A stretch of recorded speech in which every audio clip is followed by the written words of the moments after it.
More than 1 million people have escaped Ukraine in the last week, and one Indian nonprofit has kicked off a fundraiser saying the unrest could be the start of a long-lasting humanitarian crisis.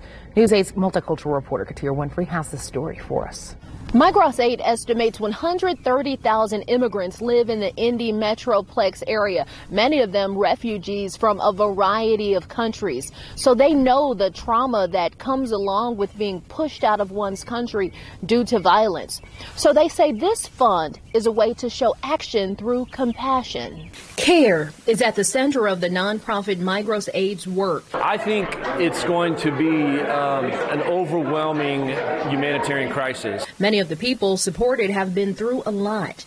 Pierre Caskill is following what's happening in Ukraine, but isn't quite old enough to remember the violence in Tanzania. I never seen the violence. My parents escaped from it. I was young. This is the Migros Aid Care Club. Most of the participants are under 18 years old.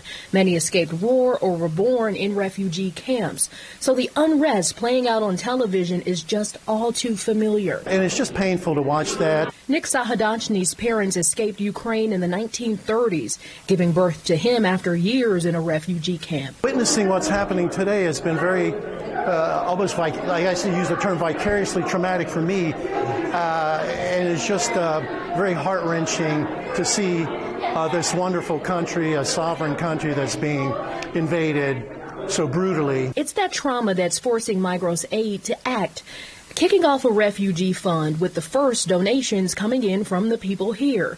Joel Vestal is the organization founder. Even if it's a dime or a nickel or a quarter or a dollar to this fund, as we started, our goal is to raise $50,000 for refugees fleeing Ukraine with relationships we have in Poland and Romania. He says trauma triggers trauma, and these young people have stepped up in hopes other Hoosiers will join them.